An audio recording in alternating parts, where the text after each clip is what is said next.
Hi friends, तो ये हमारा हिस्ट्री का 4th नंबर वीडियो है जो हम लोग का 3rd चैप्टर चल रहा था। ठीक है, हिस्ट्री का प्रतिरोध और विरोध, विशेषता एवं विश्लेषण, उसी का 4th नंबर वीडियो है। अगर आप लोगों ने अभी तक 1 से लेकर 3rd नंबर वीडियो नहीं देखा है, जिसमें हम लोगों ने चुआड़ विद्रोह, कोल विद्रोह, रंगपुर का विद्रोह और भील विद्रोह पूरे डिटेल में पढ़ा है। ठीक है, उसके पीछे क्या कारण रहा, उसका क्या परिणाम रहा, नेतृत्व किन्होंने किया, किस समय ये विद्रोह हुआ था, कहाँ हुआ था, किस राज्य में हुआ था, मैप पॉइंटिंग में कौन सा राज्य आएगा तो क्या करेंगे, ये सब हम लोग डिटेल डिस्कशन कर चुके हैं पिछले वाले वीडियो में। अगर आप लोगों ने अभी तक नहीं देखा है तो डिस्क्रिप्शन में प्लेलिस्ट का लिंक रहेगा, उसके थ्रू आप जाके उन तीनों वीडियो को देख लीजिए, अच्छे से नोट्स बना लीजिए, उसके बाद ये 4th नंबर वीडियो देखिएगा।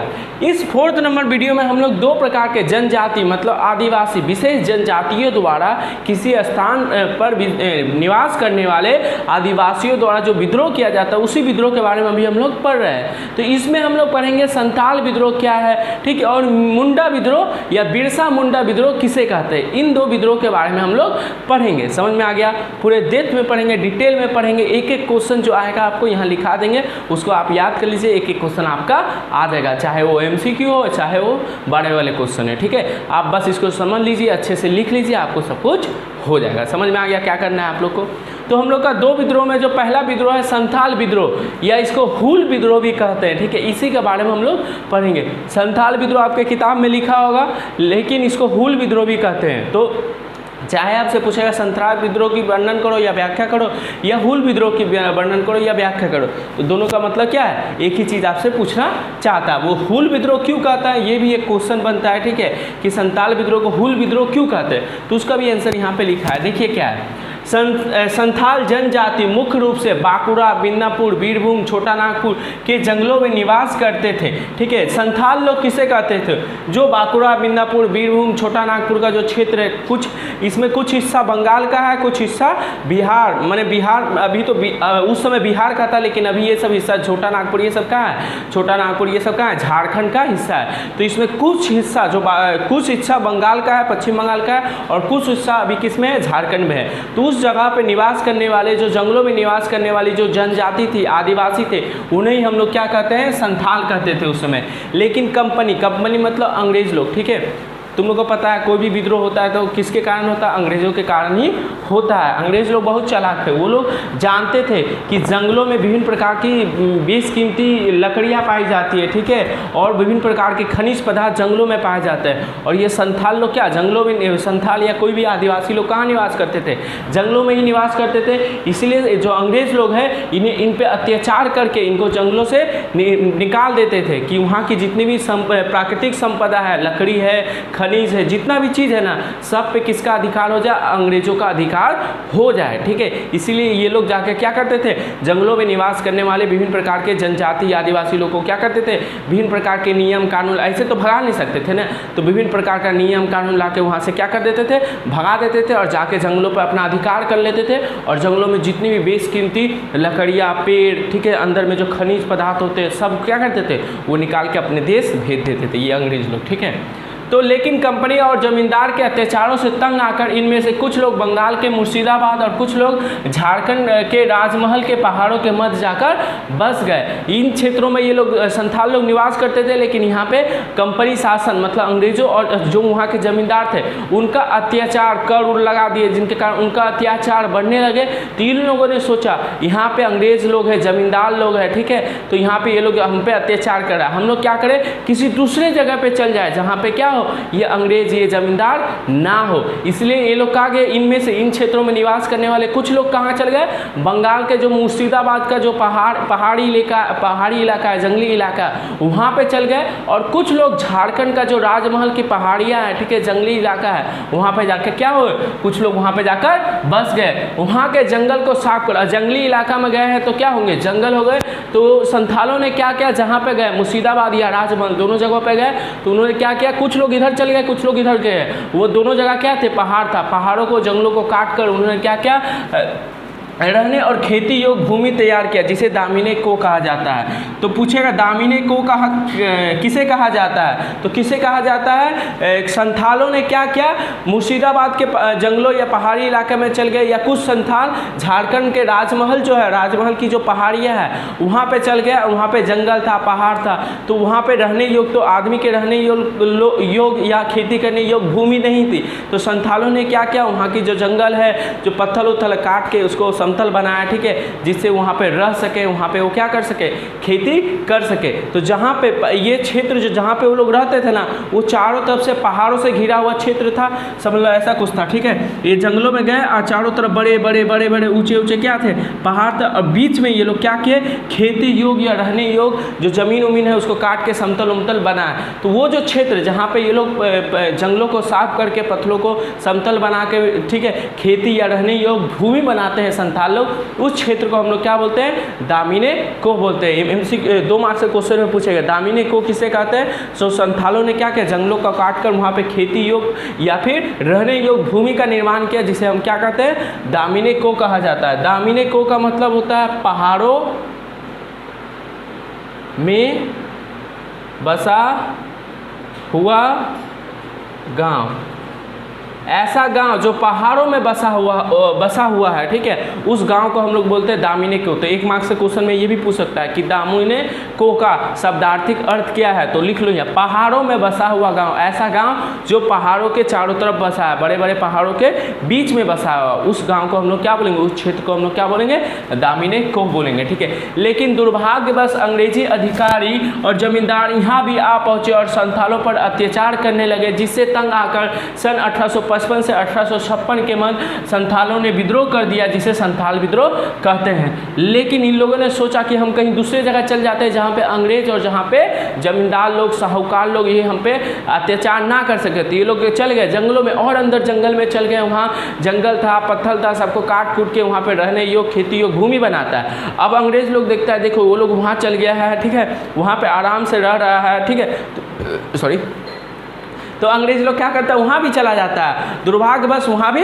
चला जाता है। दुर्भाग्यवश मतलब संथालों की बुरी किस्मत, इन लोगों ने इतना मेहनत करके वहाँ खेती योग्य रहने योग्य भूमि बनाया, जमींदार लोग, अंग्रेज लोग वहाँ भी जाके अपना क्या कर लेता है, अधिकार कर लेता है, और उस पर वहाँ पे जाकर भी संथालों पे क्या करते हैं, विभिन्न प्रकार के अत्याचार करते हैं। इन अत्याचारों से तंग आकर सन 1855 से 1856 के मध्य संथालों ने क्या कर दिया, विद्रोह कर दिया, जंग का ऐलान कर दिया, जिसे हम लोग इतिहास में किस नाम से जानते हैं, संथाल विद्रोह के नाम से जानते हैं। संथाल लोग युद्ध करते समय ढोलक बजाते और हुल हुल का आवाज करते, इसलिए इस विद्रोह को हुल विद्रोह भी कहते हैं। संथाल लोग क्या करते थे, जब युद्ध करने जाते थे ना, तो कुछ संथाल माने ढोलक बजाते थे, ढोलक समझते हो ना, ढोलक बजाते थे और मुंह से हुल करके आवाज निकालते थे, ठीक है, उन लोगों का कुछ इशारा था एक दूसरे को बुलाने का, ठीक है, तो इसलिए हुल करके जो आवाज निकालते थे, इसलिए इस विद्रोह को क्या कहा जाता है, हुल विद्रोह भी कहा जाता है। तो पूछ देगा 2 मार्क्स में, तो लिख देना अच्छे से कि संथाल लोग युद्ध करते समय अपने मुंह से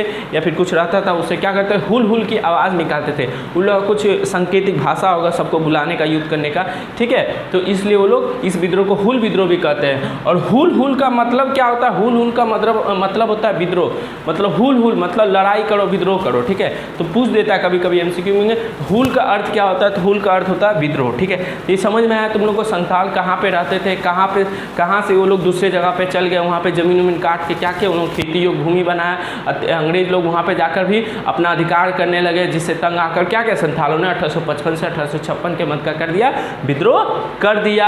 विद्रोह करते समय हुल की आवाज़ निकालते थे, इसलिए इस विद्रोह को हुल विद्रोह भी कहा जाता है, ठीक है। अब विद्रोह के क्या क्या कारण रहे, तो जितने भी आदिवासी विद्रोह है ना, सबका एक ही मुख्य कारण था कि अंग्रेज लोग आ जाता था, उन पर अत्याचार करता था, कर बढ़ा देता था, जमींदारी व्यवस्था, ये सभी क्या थे, सारे विद्रोहियों का मूल कारण था। अगर तुमको किसी विद्रोह का याद नहीं रहा ना, तो ये सब बना के लिख सकते हो, ठीक है, कि अंग्रेज लोग आ गया, अंग्रेज लोग आके कर ज़्यादा लगा दिया, ये सब बना के अपने से लिख सकते हो, ठीक है, सच में, ठीक है। काटेगा कोई नहीं। जमींदारों द्वारा अधिक कर वसूलना, ठीक है, 2 गुना 3 गुना कर ज़्यादा वसूला जाता था। लगान फिल्म देखो ना, जिसमें बोलता है 2 गुना लगान देना पड़ेगा। तो इस प्रकार जो यहाँ पे ये लोग दामिनी को में चले गए और वहाँ पे जमींदार लोग भी चल गए और बोलता है तुमको 3 गुना लगान देना पड़ेगा। मतलब वहाँ जितना देता था ना उससे 3 गुना लगान यहाँ पे तुमको देना पड़ेगा। अब इतना ज़्यादा लगान, इतना ज़्यादा कर कोई दे पाएगा नहीं ना, इसलिए लोगों ने क्या किया, विद्रोह कर दिया। साहूकारों द्वारा 50 से 500% ब्याज दर वसूलना, ठीक है। साहूकार लोग अब कर नहीं देगा तो मार खाएगा, तो साहूकार लोग बोलता था लो 50 रुपया दो और तुम हमको 2 रुपया 3 रुपया % पे देना। लेकिन साहूकार लोग क्या, ये लोग तो संथाल लोग उतने पढ़े लिखे होते नहीं थे। साहूकार लोग क्या करते थे, अपना हिसाब किताब का जो खाता उसमें थोड़ा गड़बड़ी उड़बड़ी कर देता था और बोलता था तुमको इतना इतना पैसा देना पड़ेगा, इतना इतना ब्याज दर से तुम पैसा लिया। अब इतना इतना ब्याज दर समझते हो, तो 100 रुपया लेगा तो 500 रुपया तुमको देना पड़ेगा ऋण, ठीक है। तो ये सब चीज़ें वो नहीं दे पाते थे, इतना ज़्यादा ऋण लग जाता था, इतना ज़्यादा उनको ऋण हो जाता था उन पर कि वो लोग पैसा नहीं दे पाते थे। तो ये लोग भी साहूकार लोग, सूदखोर लोग जो होते, जो पैसा देते हैं ब्याज पे, ठीक है, वो लोग भी क्या करते थे, इन पर अत्याचार करते थे। इनसे भी तंग आकर उन्होंने क्या किया, विद्रोह किया। सरकार, अंग्रेजी सरकार की पक्षपात नीतियाँ, अंग्रेजी सरकार की पक्षपात नीति। अब कोई भी सरकार है तो क्या सबके लिए समान होना चाहिए, जो जिस तरह हम इनको दंड देंगे उस तरह इनको भी दंड देना चाहिए। लेकिन ये जमींदार लोग, ये साहूकार लोग क्या करते थे, संथालों पर क्या करते थे, अत्याचार करते थे, जुल्म करते थे। तो संथाल लोग किसके पास जाएंगे, वहाँ पे किसका सरकार था, अंग्रेज का। तो अंग्रेज के पास जाते थे, वहाँ जो कचहरी होती थी, कोर्ट होता था, पुलिस थाना होता था, वहाँ पे जाते थे कि सरकार देखिए हम पे ये जो अंग्रेज, जो जमींदार लोग हैं, जो साहूकार लोग हैं, हम पे जुल्म कर रहे थे। लेकिन अंग्रेज लोग पक्षपात करते थे, वो किसका साथ देते थे, वो जमींदारों और साहूकारों का साथ देते थे और संथालों पे वो लोग भी क्या करते थे, अत्याचार करते थे। पक्षपात समझते हो, इन लोग का सपोर्ट करते थे, इन लोग पे क्या होता था, इन लोग पे अत्याचार हो रहा है, संथालों पर अत्याचार होता है, लेकिन संथालों का सपोर्ट नहीं करते थे, उल्टा उन्हें ही दंड देते थे। क्यों, क्योंकि जमींदार लोग, साहूकार लोग सरकार को क्या देते थे, टैक्स देते थे, पैसा देते थे, और ये लोग नहीं देते थे। संथालों को अंग्रेजी सरकार पकड़कर बंधुआ मजदूरी करवाती थी। बंधुआ मजदूरी मतलब उस समय क्या हुआ था, मैंने उस समय हुआ था तुम्हारा रेलवे लाइन, बर्धमान जो होता है, बंगाल का बर्धमान है ना, वहाँ तक रेलवे लाइन बिछ रहा था भागलपुर से, ठीक है। मैंने बिहार का कुछ क्षेत्र था, वहाँ से लेकर जो तुम्हारा बर्धमान है ना, वहाँ तक रेलवे लाइन बिछ रहा था। रेलवे लाइन समझते हो, तो बिछ रहा था। अब उसको बिछाने के लिए क्या चाहिए, मजदूर चाहिए। तो अंग्रेज लोग क्या करता था, इन संथालों को पकड़ के ले जाते थे और वहाँ पर ज़बरदस्ती काम करवाते थे, पैसा वैसा नहीं देते थे। तो इनसे भी क्या होते थे, इनसे भी संथालों के मन में विद्रोह की भावना उत्पन्न हुई, ठीक है। जमींदार और साहूकारों द्वारा ऋण और ब्याज के नाम पर, ऋण के नाम पर संथालों की स्त्री और मवेशियों को ले जाना, ठीक है। जमींदार लोग और साहूकार लोग क्या करते थे, ऋण और कर के नाम पे क्या करते थे, ये लोग जो ये संथाल है उनकी स्त्रियों का अपहरण कर लेते थे, या फिर उनकी मवेशी जो जानवर है उनको भी लूट कर ले जाते थे। ये लोग बहुत बुरे काम करते थे जमींदार और साहूकार संथाल की स्त्रियों के साथ। तो ये सब चीज़ें भी क्या करते थे, संथाल जो है, संथाल लोग उनके मामला में विद्रोह की भावना, उनके मन में विद्रोह की भावना उत्पन्न करते थे। गैर संथाल जाति, ठीक है, गैर संथाल जाति इससे पहले भी बताए थे, मतलब गैर आदिवासी लोग, जो संथाल के अलावा जो दूसरे लोग हैं, ठीक है, दूसरे समुदाय के जो लोग हैं, जिन्हों ये लोग दीकू बोलते हैं, उनको आदिवासी भाषा में क्या कहा जाता है, दीकू। तो गैर संथाल जाति या फिर जो बाहरी लोग हैं, जो संथाल लोग नहीं है, जो बाहरी लोग हैं, उन्हें क्या कहा जाता था आदिवासी भाषा में, दीकू। तो दीकू का दामिने को में प्रवेश, मतलब इस क्षेत्र में जहाँ पे संथालों ने मेहनत करके अपने रहने योग्य, खेती योग्य भूमि बनाया था ना, उस क्षेत्र में दीकू लोग, मतलब बाहरी लोग भी आकर बसने लगे और जो उनका अधिकार था उन पे अब क्या हुआ, इन लोग का भी, दीकुओं का भी अधिकार होने लगा। इन सब चीज़ों से भी तंग आकर संथालों ने क्या किया, विद्रोह कर दिया। तो तुमको समझ में आ गया विद्रोह किन कारणों के कारण विद्रोह हुआ था, ठीक है, कब हुआ था, ठीक है, कहाँ हुआ था, ये भी समझ में आ गया होगा तुमको। अब विद्रोह का आरंभ कैसे हुआ, विद्रोह का नेतृत्व किन्होंने किया, बस इसके बारे में समझ लेते हैं। तो 30 जून 1855 ईस्वी में लगभग 4000 गाँवों के 10,000 संथाल अपने परंपरागत हथियार, धनुष, भाला, कुठार लेकर भगनडीही, ठीक है, ओरिजिनल में भगनडीही बोलते हैं, लेकर हम लोग का जो हिस्ट्री का वेस्ट बंगाल बुक है, ठीक है, उसमें भोगाडीही बोलता है, ठीक है। एक्चुअली में क्या है, भगनडीही। जिस क्षेत्र में ये लोग इकट्ठा हुए थे उसका नाम है भगनडीही, लेकिन हम लोग का जो हिस्ट्री का बुक है उसमें लिखा रहता है भोगाडीही, ठीक है, भोगाडीही, ठीक है। तो ये भी दोनों लिख लेना। के मैदान में सिंधु कानू, ये सिंधु अलग आदमी थे, कानू अलग आदमी थे, दोनों क्या थे, भाई थे, दोनों क्या थे, भाई थे, सिद्धू और कान्हू, ठीक है, नामक दो भाइयों के नेतृत्व में एकत्र होकर स्वतंत्र राष्ट्र की घोषणा कर दी। चांद भैरव, डोमन माझी और अन्य संथालों के नेतृत्व में 10,000 संथालों ने सरकारी दफ्तर, डाक व्यवस्था, तार व्यवस्था, कानून, दुकान नष्ट कर दिए, ठीक है।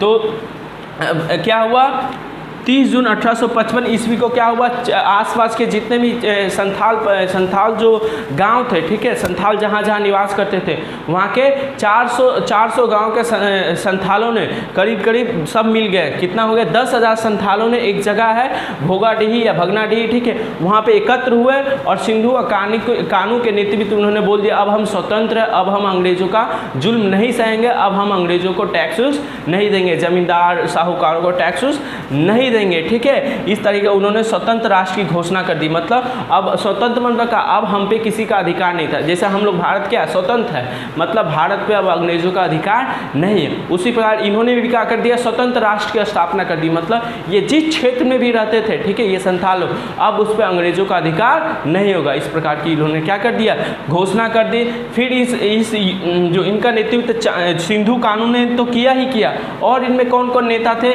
चांद और भैरव, ये भी दो भाई थे, ठीक है, चांद अलग है और भैरव अलग है। चांद, भैरव, डोमन माझी, इन सब 5 नेता और विभिन्न प्रकार के नेता, लेकिन तुम लोग 5 को याद रखना, ठीक है। इनके नेतृत्व में 10,000 संथालों ने क्या कर दिया, जो सरकारी दफ्तर है, कचहरिया है, डाक है, ठीक है, डाक, तार व्यवस्था, ठीक है, तार व्यवस्था समझ तो संकेत देने वाला, टेलीफोन, ठीक, ये सब चीज़ों, टेलीफोन नहीं सॉरी लेटर वाला, ठीक है, वो सारी जो व्यवस्था थी सबको क्या कर दिया, ध्वंस कर दिया, सबको नष्ट कर दिया। तो संथाल विद्रोह का जो नेतृत्व किन्होंने किया था, पहले तो सिद्धू, उसके बाद कान्हू, सिद्धू कान्हू सब एक ही समय पे थे, सिद्धू कान्हू 2 भाई थे, उसके बाद चांद भैरव ये 2 भाई थे, 4 आदमी हुआ, उसके बाद डोमन माझी, पूरा 5 को नाम याद रखना, पूछ देगा कि संथाल विद्रोह का नेतृत्व किन्होंने किया था, तो इन 5 में से किसी एक का नाम लिख देना, ठीक है। दमन, अब इस विद्रोह को किस प्रकार से शांत करवा दिया, समझ लो, 10,000 संथालों ने एक समय पर विद्रोह किया, उसके बाद धीरे धीरे उसमें और जुड़ते गए, तो इतने सारे लोगों ने अंग्रेजी सरकार के खिलाफ क्या कर दिया, विद्रोह कर दिया। तो ये विद्रोह क्या हो सकता है, धीरे धीरे और इसमें लोग जुड़ते तो ये विद्रोह बड़ा हो सकता था। तो सरकार ने इन चीज़ों को देखा और जल्दी से इसको क्या कर दिया, दमन कर दिया, इस विद्रोह को दबाने की कोशिश की। उसी प्रकार इसका विद्रोह कैसे हुआ, यह युद्ध चलता रहा, करीब 20,000 संथाल इस युद्ध में शहीद हुए। तुम बोलेगा भैया ये लोग जुड़ा था 10,000 और शहीद 20,000 हुआ, ये कैसे, तो गधा लोग 10,000 स्टार्टिंग में जुड़ा था, धीरे धीरे और लोग तो आए इसमें जुड़े ना, इसलिए जब तक युद्ध चला ना, 1 साल या आधा साल जितना भी समय युद्ध चला ना, उसमें संथाल लोग अपनी शहीद होते रहे, होते हुए अंत में ऐसा काउंट किया गया, अनुमान लगाया कि 15 से 20,000 संथाल इस विद्रोह में क्या हो गए, शहीद हो गए। इस युद्ध में शहीद हुए, परंतु अंग्रेजी सेना के आधुनिक हथियारों के समक्ष ये टिक नहीं पाए। अब ये लोग किससे युद्ध करते थे, ये लोग युद्ध करते थे धनुष, भाला, कुठार, इनसे, कुठार मतलब कुल्हाड़ी, इन सब चीज़ों से लेकर ये लोग क्या करते थे, युद्ध करते थे। अंग्रेजों के पास क्या था, आधुनिक हथियार था, आधुनिक हथियार मतलब समझ लो ना, वो सब चीज़ें थे, तो उनके समक्ष ये लोग टिक नहीं पाए, इन लोग क्या गया, बड़ी क्रूरतापूर्वक इनका दमन कर दिया गया। तो ये हुआ हम लोग का संथाल विद्रोह, क्या हुआ था, संथाल कारण, आरंभ, दमन। अब इसका परिणाम क्या हुआ देखो, अब इन लोगों ने क्या कहा, 20,000 संथाल शहीद हो गए, मतलब समझते हो ये बहुत बड़ा विद्रोह हुआ था उस समय, ठीक है। इन सब जितना भी विद्रोह पड़े थे ना, सबसे बड़ा वाला विद्रोह था। तो अंग्रेजों ने देखा ये लोग विद्रोह कर रहे हैं, मतलब इन लोग का अगर इन लोग को अभी शांत नहीं करवाया गया तो अभी 20,000 इकट्ठा होकर युद्ध किए हैं, अभी 50,000 60,000 आके हमारे खिलाफ क्या कर देंगे, युद्ध करेंगे। इसीलिए इन लोग को क्या किया, शांत करवाया गया। इन लोग का जितना भी डिमांड था उस डिमांड को क्या हुआ, जितना भी ये लोग चाहते थे उन चीज़ों को ये सुना गया, ठीक है।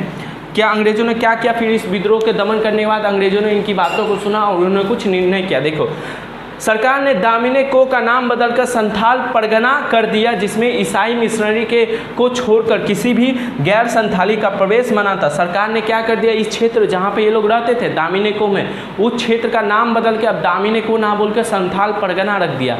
मतलब अब इसमें सिर्फ और सिर्फ संथाल लोग ही रहेंगे, जो गैर बाहरी लोग हैं, जमींदार लोग हैं, ठीक है, साहूकार लोग हैं, वो लोग अब इसमें अंदर में प्रवेश नहीं कर सकते। ये जो दामिने को था जिसको अब संथाल परगना बोला गया, उसमें अब बाहर के लोग प्रवेश नहीं कर सकते। सिर्फ और सिर्फ कौन प्रवेश कर सकते हैं? ईसाई मिशनरी, मतलब वही ईसाई लोग का जो पूजा पाठ करवाने वाले लोग होते हैं, धर्मगुरु होते हैं, वही लोग इसमें क्या कर सकते हैं? प्रवेश कर सकते हैं, और कोई भी लोग इसमें प्रवेश नहीं कर सकता।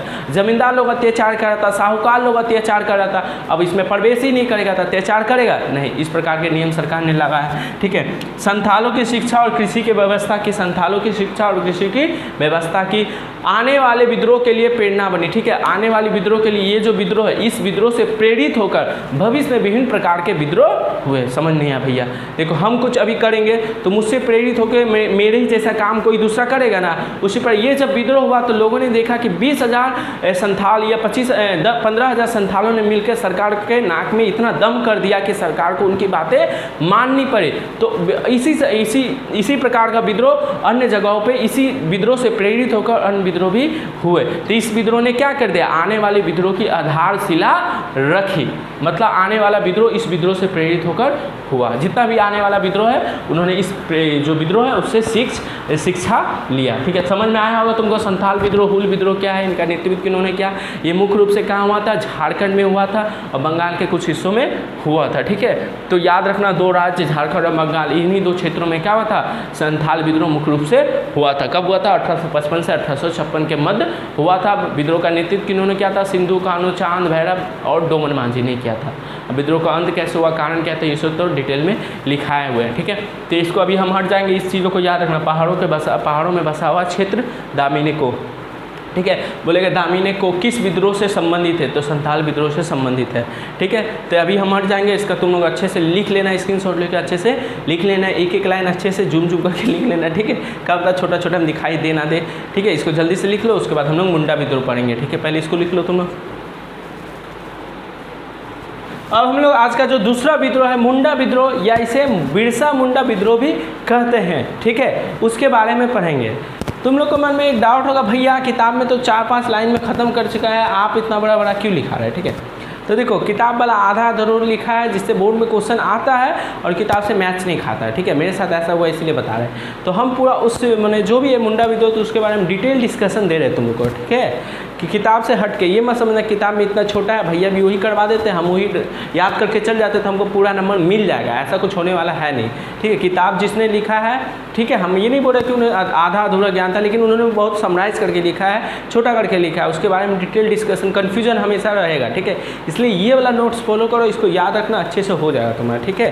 किताब के पीछे मत जाना, किताब को एक बार मैंने देखना, लेकिन ये मत समझना कि किताब में छोटा भैया बड़ा लिखा है तो हम किताब बड़ा याद कर लेंगे, तुम्हारी मर्जी, ठीक है। लेकिन यहाँ पे तुमको डिटेल डिस्कशन मिल जाएगा एक एक लाइन से, अगर MCQ बनेगा तो यहाँ से तुम कर पाएगा, ठीक है। समझ में आ गया होगा, उस बातों को छोड़ते हैं। अब हम लोग इस विद्रोह के बारे में जल्दी से पढ़ते हैं, ठीक है।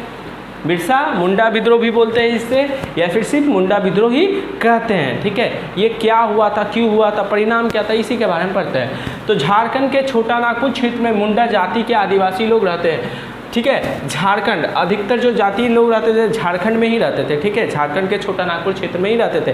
तुम बोलोगे भैया संथाल विद्रोह में जो आदिवासी लोग थे वो लोग भी तो झारखंड में रहते, तो क्या एक क्षेत्र में विभिन्न प्रकार के लोग नहीं रह सकते? उसी प्रकार झारखंड तो छोटा, झारखंड का जो छोटा नागपुर है वो क्षेत्र छोटा थोड़ी ना है, उसमें बहुत बड़ा है, उसमें विभिन्न जगहों पर विभिन्न जनजाति के लोग, आदिवासी लोग रहते थे। उसी में से एक कौन रहते थे? मुंडा लोग, ठीक है।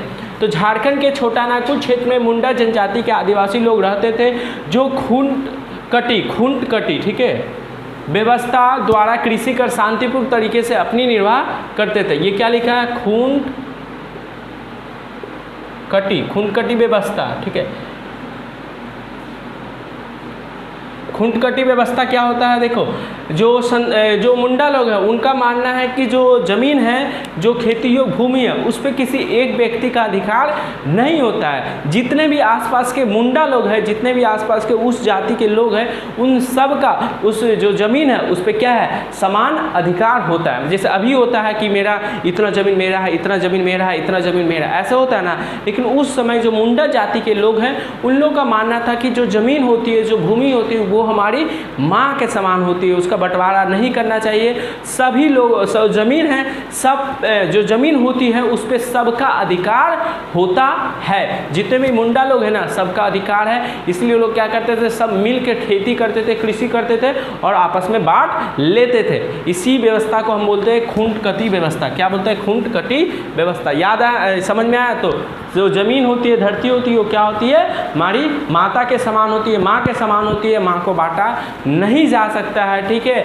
तो इसीलिए वो लोग क्या करते थे, सब लोग मिलकर, जितने भी आसपास के मुंडा लोग हैं, सब लोग मिलकर क्या करते थे, एक जगह पे कृषि करते थे और आपस में जो फसल अनाज उत्पन्न होती थी उसको क्या करते थे, आपस में बांट लेते थे। इस प्रकार की वो व्यवस्था कर, इस प्रकार की कृषि कर वो लोग क्या करते थे, अपना जीवन निर्वाह करते थे। लेकिन व्यवस्था में हस्तक्षेप कर दिया, परंतु अंग्रेजों ने इनका जो धार्मिक रिचुअल मामला था, ठीक है, जो धर्म से रिलेटेड, और इनकी जो खूंटकटी व्यवस्था था उसमें क्या क्या हस्तक्षेप कर दिया। हस्तक्षेप मतलब बाधा उत्पन्न किया। हस्तक्षेप मतलब बाधा, हम कुछ काम करें तुम आके वो काम को बिगाड़ेगा, बाधा उत्पन्न करेगा, उसी को बोलते हैं हस्तक्षेप किया, ठीक है। तो अंग्रेज लोग ने ऐसा किया। तुम लोग को पता है अंग्रेज लोग कितना दुष्ट है, जहाँ भी जाता है सारे आदिवासी लोग को क्या करता है, तंग करता है। वो लोग जो भी करते हैं वो लोग को क्या करता है, ये जाकर उस पर बाधा उत्पन्न करते हैं, जिससे असंतुष्ट होकर 1899 से 1900 ईस्वी के मध्य मुंडा जनजातियों ने विद्रोह कर दिया, जिसे मुंडा विद्रोह या उलगान विद्रोह भी कहते हैं। उलगुलान विद्रोह, ठीक है, याद रखना। उलगुलान विद्रोह किसे कहते हैं? मुंडा विद्रोही को क्या कहते हैं? उलगुलान विद्रोह कहते हैं। दूसरा नाम मुंडा विद्रोह का दूसरा नाम क्या? उलगुलान विद्रोह, ठीक है। ये सब किताबें नहीं मिलेगी, ठीक है, लेकिन ये सब पूछ देता है, एमसीक्यू पूछ देगा कि उलगुलान विद्रोह से क्या समझते हो। तो मुंडा विद्रोही को क्या कहते हैं? उलगुलान विद्रोह कहते हैं, जो 1899 से 1900 ईस्वी के मध्य हुआ था। तो समझ में आया ये विद्रोह कहाँ हुआ था, ठीक है, झारखंड राज्य में हुआ था। अभी कहाँ है ये जो छोटा नागपुर क्षेत्र है, अभी कहाँ स्थित है? झारखंड में क्षेत्र है। कारण क्या है? कारण सेम, जितने भी अभी तक आदिवासी विद्रोह लिखा है ना, सबका कारण सेम है, ठीक है, थोड़ा मोड़ा चेंज है लेकिन अधिकतर कारण क्या है? सेम है, वही जाएगा। कारण क्या होगा, ठीक है, अंग्रेज लोग जाके क्या करता, टैक्स बढ़ा देता था, जमीन से हटा देता था, ठीक है, जमीन छीन लेता था, उस पर अत्याचार करता था। यही सब कारण क्या, समय समय पर पहले ही वीडियो में बताया था, समय समय पर अंग्रेज जो आदिवासियों ने क्या कर दिया, विद्रोह कर दिया, इन सब कारणों से। तो किसी एक का भी कारण अगर तुम अच्छे से याद रखोगे तो सबका कारण तो बना के लिख पाओगे, थोड़ा बड़ा चेंजेस होगा।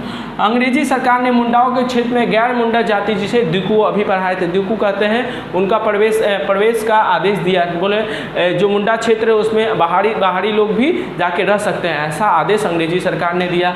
जमींदारों द्वारा लिया जाने वाला 2 से 3 गुना ज़्यादा लगान, जमींदार लोग अपनी मनमानी के अनुसार क्या करते थे, मुंडा से 2 गुना, 3 गुना, 4 गुना, 5 गुना ऐसे करके लगान लेते थे। साहूकारों का सूद जाल समझते हो ना? जाल क्या होता है? जाल क्या होता है? जिसमें हम लोग फंस जाते हैं, नहीं निकलते, उसी को बोलते हैं जाल। माया जाल समझते हो ना? ठीक है, जाल, ठीक है, जिसमें हम लोग फंस जाते हैं और उसमें मछली, जाल क्या होता है? मछली जिसमें फंस जाता है, नहीं निकल पाता, उसे क्या बोलते हैं? जाल बोलते हैं। उसी प्रकार साहूकार लोग जो ऋण देते थे ना, वो क्या करते थे, थोड़ा सा पैसा देते थे इस मुंडाओं का, ठीक है, और क्या करते थे, अपना बही खाता, इन लोग को तो पढ़े लिखे नहीं थे, बही खाता में ज़्यादा लिखा लेते थे, अब बोलते थे तुम्हारा ऋण अभी पूरा ही नहीं, तुमको अभी ऋण देते थे। इनका जिंदगी दादा परदादा बेटा पोता सब लोग क्या होता था, उतना ही कर्ज देते रह जाता। फिल्मों में देखा होगा तुम लोग, मम्मी पापा कर्ज लिए, उसका जो कर्ज है वो बेटा उतारा, उसका बेटा उतारा, ऐसे करके ये लोग करते रहते थे, ठीक है। थोड़ा सा पैसा कर्ज लिया, ये लोग हिसाब किताब में गड़बड़ी कर देते थे, जिसके कारण ये मुंडा लोग इसी जाल में, माने ऋण का जो सूद का जो जाल है उसी में फंसते रहते थे, और जिंदगी भर आने वाली वंशज लोग भी क्या करते थे, मुंडाओं के साहूकारों को अपना कर्ज उतारने में लग जाते थे, सूद देने में लग जाते हैं। अंग्रेज सेनाओं का पक्षपात नहीं थी, वही इन लोगों का सपोर्ट करता था, इन लोगों का सपोर्ट नहीं करता था। पैसों का लालच देकर डराकर मुंडा जनजाति का धर्म में परिवर्तन, जनजातियों का धर्म परिवर्तन करवाना, ठीक है। हाँ, ये एक नया टॉपिक है, क्या, जो उस समय ईसाई मिशनरी 1813 के आसपास क्या हुआ, ईसाई मिशनरी मतलब जो ईसाई समझते हो तो क्रिश्चियन फादर ऐसे वाले, ठीक है, मैंने सिंबल उन लोग का सिंबल तो ऐसे ही दिखाएंगे अभी, ठीक है। ऐसे जो मैंने जिनका इस तरीके से जिनका पूजा पाठ होता है, ईसाई लोग, क्रिश्चियन लोग, ठीक है। उस समय क्या हुआ, अंग्रेज़ लोग क्या हुए, उनका वो लोग यहाँ पे आए, ठीक है। 1813 में क्या हुआ था, 1813 के आसपास आए जो अंग्रेज़ लोग हैं, अंग्रेज़ लोग के जो पादरी लोग हैं, पादरी मतलब फादर या ईसाई मिशनरी, जो धर्म का प्रचार करते हैं, ईसाई धर्म का, क्रिश्चियन धर्म का जो प्रचार करते हैं उसे ईसाई मिशनरी कहते हैं। 1813 के आसपास वो लोग आए, ठीक है। और यहाँ पे जितने भी लोग थे उन लोग का धर्म परिवर्तन करने लगे। धर्म परिवर्तन करने लगे मतलब तुम हिंदू है तो तुमको पैसा उसा दे के, तुमको लालच दे के या डरा धमका के तुमको किस में बदल देंगे, ईसाई में बदल देंगे। तुम मुस्लिम है तो तब भी तुमको किस में बदल देंगे, ईसाई में। मतलब यहाँ के जितने गरीब लोग थे, सहमे हुए लोग थे, उसको डरा धमका, क्योंकि अब इस यहाँ पे भारत पे किनका अधिकार हो गया, अंग्रेजों का अधिकार हो गया, तो वो लोग डरा धमका कर सबको क्या बना रहे थे, ईसाई बना रहे थे। उसी प्रकार मुंडा जनजाति को भी ईसाई मिशनरी यहाँ पे भी आते, इनके क्षेत्र में भी आए और इनको डरा धरा कर, इन लोगों डरा धरा कर या पैसे की लालच देके इन लोगों को, मुंडा लोगों को भी, ठीक है, जो हिंदू धर्म को पालन करते थे, वैष्णव धर्म का पालन करते थे, उन लोगों को क्या बनाने लगे, ईसाई बनाने लगे। अब तुम्हारा ही धर्म का कोई पालन परिवर्तन करा देगा, तुम जिस धर्म में भी है, ठीक है, उस धर्म में कोई परिवर्तन करवा देगा तो तुमको क्या अंदर से विद्रोह की भावना उत्पन्न नहीं होगा, उत्पन्न हो गई, तुम पे अत्याचार करेगा तो तुमको क्या होगा, उत्पन्न होगा ही। तो इसीलिए ये क्या हुआ, इन समय में हुआ है, ठीक है। तो समझ में क्या होगा, धर्म में इनका जो परिवर्तन हो लगा, धार्मिक हस्तक्षेप बोले नहीं यार, धार्मिक मामले में इनका हस्तक्षेप, ये लोग जिस तरीके से पूजा पाठ करते हैं इनका कुछ अलग तरीका होगा, उसमें भी अंग्रेज लोग क्या हुआ, दाखिल देने लगे, उनको ईसाई बनाने में। इन सब चीज़ों से क्या हुआ, मुंडा लोग असंतुष्ट हो गया, उन्होंने क्या कर दिया, विद्रोह कर दिया। आरंभ और नेतृत्व, ठीक है, मुंडा विद्रोह किस प्रकार से आरंभ हुआ और इसका नेतृत्व किन्होंने किया, उसके बारे में थोड़ा जान लेते हैं। बिरसा मुंडा का जन्म 1874 ईस्वी में हुआ था। बिरसा मुंडा, ठीक है, मुंडा विद्रोह का प्रमुख नेता कौन थे, बिरसा मुंडा, ठीक है, बिरसा मुंडा, ठीक है। अब तुम बोलोगे भैया बिरसा मुंडा के नाम पे ये मुंडा विद्रोह पड़ा, नहीं, मुंडा एक जनजाति है, ठीक है, समझ लो जाति का नाम है, ठीक है, और ये टाइटल समझ लो ऐसे, ठीक है। बिरसा मुंडा का जन्म 1874 में हुआ था। बचपन से ही इनका पालन पोषण ईसाई मिशनरियों द्वारा हुआ था। ईसाई मिशनरी बचपन में ही इन्हें अपने साथ ले गए और इनका पालन पोषण किए, ठीक है, और इन्होंने भी ईसाई धर्म अपना लिया, परंतु बड़े होने पर 1893 से 94 के मध्य इन्होंने ईसाई धर्म को छोड़कर वैष्णव धर्म अपना लिया। बचपन में ही ईसाई मिशनरी इन्हें ले गए और जो उन लोग का जो माने जो ये होता है, ठीक है, ईसाई मिशनरी के रहने का स्थान वहाँ पे इनको रखने लगे। वहाँ की जो स्कूल होती है जो फुल्ली ईसाई धर्म को पालन करती है, ठीक है, उस स्कूल में इनका दाखिला हो गया और ये धीरे धीरे ये भी क्या हो गया, बचपन में ही इन्हें क्या बना दिया गया, ईसाई बना दिया गया। ये भी ईसाई धर्म का पालन करने लगे, लेकिन बड़ा होने पर इन्हें अपने धर्म का ज्ञान हुआ और इन्होंने पुनः 1893 से 94 के मध्य इन्होंने ईसाई धर्म जो क्रिश्चियन धर्म है उसको त्याग कर दिया, उसको छोड़ दिया और इन्होंने क्या कर दिया, वैष्णव धर्म मतलब फिर से अपने वापस हिंदू धर्म को अपना लिया। उस समय मुंडा क्षेत्रों में गंभीर प्लेग बीमारी फैली थी। बिरसा मुंडा ने मुंडाओं की मदद की तो मुंडाओं ने उन्हें धरती आबा यानी भगवान की उपाधि दी, ठीक है। क्या हुआ था उस समय 1893 से 1894 आज के आसपास क्या हुआ था, जो मुंडा क्षेत्र है ना, ठीक है, मुंडा जहाँ पे रहते थे वहाँ पे गंभीर बीमारी, प्लेग नामक गंभीर बीमारी फैली हुई थी। तो जो मुंडा बिरसा मुंडा थे ना, वो औषधि के बहुत बड़े ज्ञाता थे। उन्होंने क्या किया, वहाँ पे गए, ठीक है, मुंडाओं के क्षेत्र में गए और वहाँ पे जितने भी प्लेग बीमारी थे, जितने भी उन लोग की सेवा हुआ किया, जिसके कारण बहुत सारे लोग क्या हो गए, ठीक हो गए। अब जब सारे लोग ठीक हो गए तो उन्होंने जो मुंडा लोग हैं ना, उन्होंने बिरसा मुंडा के माने जो उनका हेल्प किए, ठीक है, ऐसा उन लोग का मानना था। जो बिरसा मुंडा ने जब इन लोग का हेल्प किया तो लोग ठीक हो गए। तो उन लोग तो अब तो मेरा ही कोई हम मरने वाले हैं, समझ लो, हम नहीं, कोई मरने वाला है, ठीक है, और जाके कोई आदमी आए उसकी सेवा ववा करे तो क्या होगा, वो जिंदा हो जाए, मतलब वो स्वस्थ हो जाए, तो उस आदमी के लिए वो क्या हो जाएगा, दूसरा आदमी जो उसकी सेवा किया है, दवाई दिया, वो क्या होगा, भगवान के समान हो जाएगा।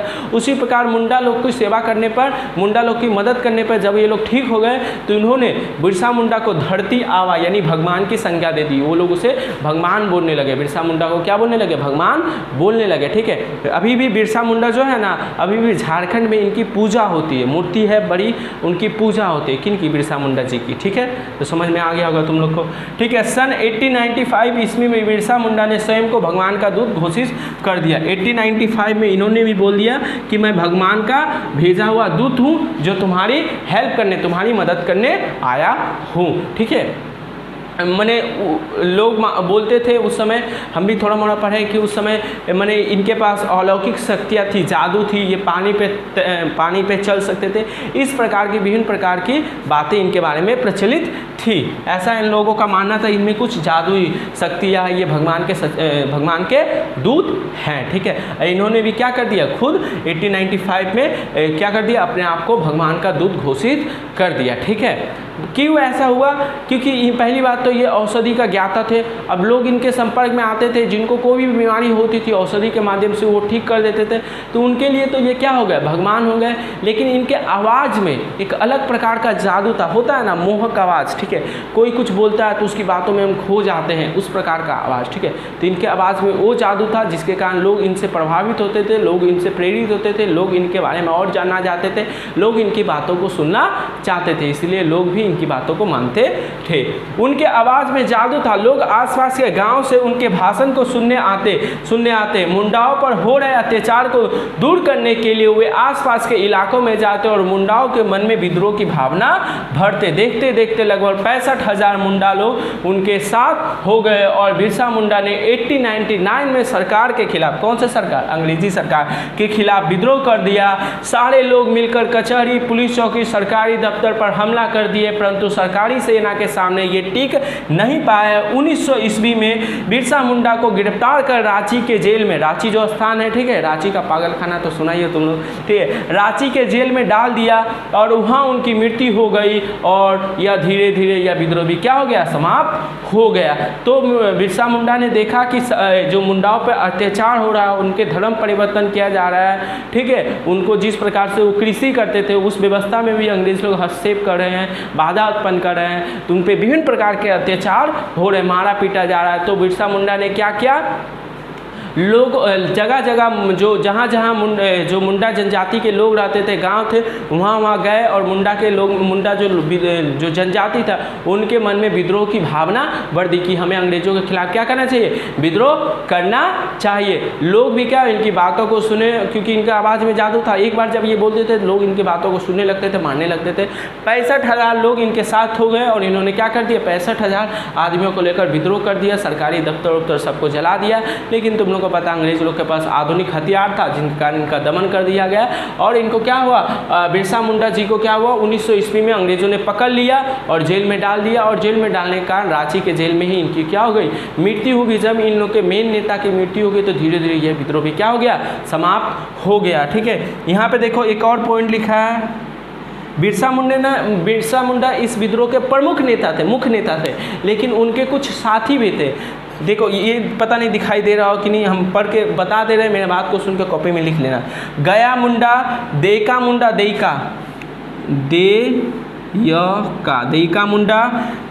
देयका मुंडा, सुंदर मुंडा, जोहन मुंडा, ये लोग क्या थे, मुंडा विद्रोह में बिरसा मुंडा के ये साथी थे। इन्होंने भी क्या कहता, बिरसा मुंडा जी का साथ दिया था। इन्होंने भी बिरसा मुंडा विद्रोह हुआ था या मुंडा विद्रोह हुआ था उसका नेतृत्व किया था। फिर से एक बार बोल दे रहा है, गया मुंडा, देयका मुंडा, सुंदर मुंडा, जोहन मुंडा।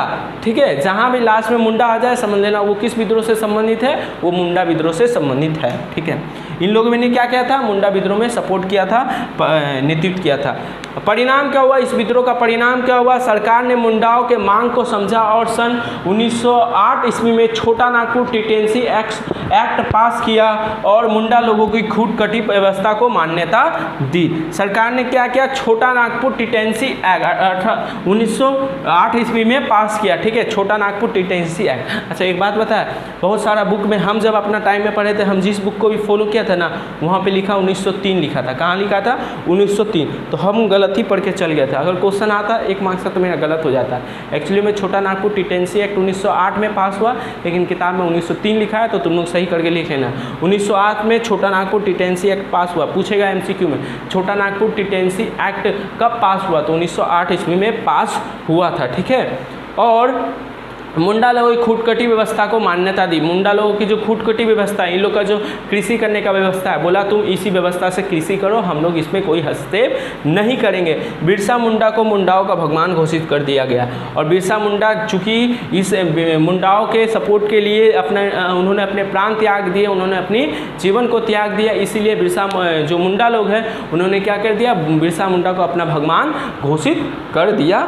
ठीक है, अभी भी बोले ना, अभी भी जो इनका पूजा होता है, इनकी मूर्ति है और मूर्ति पे क्या होती है, पूजा होती है। समझ में आ गया? तो अभी तुम लोग को समझ में आ गया होगा कि हम लोग का संथाल हुल विद्रोह क्या है और मुंडा विद्रोह क्या है। इस विद्रोह को बिरसा मुंडा विद्रोह भी कहते हैं, या सिर्फ मुंडा विद्रोह भी कहते हैं, या उल गुलान विद्रोह भी कहते हैं। ठीक है, खूटकटी प्रथा क्या होता है तुम लोग अच्छे से लिख लेना। ठीक है, तो अभी हम लोग इस 2 टॉपिक पे डेप्थ में डिस्कशन कर चुके हैं। ठीक है, आप लोग इसको हम हट जाएंगे, इसको अच्छे से लिख लेना। ठीक है, पूरा लिख लेना, क्योंकि छोड़ के जाओगे तुम लोग किताब के पीछे भागो 4-5 लाइन तो वहाँ से फंस जाओगे। ठीक है, इसलिए हम डिटेल में, क्योंकि हमको क्या ज़रूरत है तुम ही बता, हम भी 4 लाइन किताब वाला नहीं लिख सकते थे, इतना बड़ा लिखने का क्या ज़रूरत था, कोई ज़रूरत है नहीं ना, क्योंकि ये ज़रूरत है। ठीक है, इन सब चीज़ों से आता है। किताब वाला क्या है, किताब वाला ऊपर लिख दिया, उसको तो किताब बेचना है ना, बुरा भला नहीं बोले किताब, लेकिन उनको किताब बेचना है, वो लोग थोड़ा लिख देते हैं। ठीक है, डिटेल में नहीं जाते हैं, और जो एग्ज़ाम में आता है वो डिटेल में क्वेश्चन पूछता है। तो हम लोग क्या होता है, हिंदी मीडियम वाला इसी में फंस जाता है, क्योंकि हम लोग मैंने अच्छा बुक ही नहीं है, हम लोग के पास बुक है लेकिन उसमें डिटेल डिस्कशन नहीं, इसीलिए हम यहाँ लिखा रहे हैं, अच्छे से तुम लोग इसको अच्छे से लिख लें। ठीक है, तो अभी हम लोग का जितना भी जनजाति विद्रोह था वो हम लोग पढ़ चुके हैं। ठीक है, अभी नेक्स्ट वीडियो हम लोग क्या पढ़ेंगे, नील विद्रोह पढ़ेंगे। ठीक है, तब तक आप लोग क्या करिए, नील विद्रोह को एक बार अच्छे से कोई भी किताब से पढ़ लीजिए थोड़ा सा। ठीक है, और इसको अच्छे से लिख लीजिए, नोट्स बना लीजिए। ठीक है, फिर मिलते हैं नेक्स्ट वीडियो में।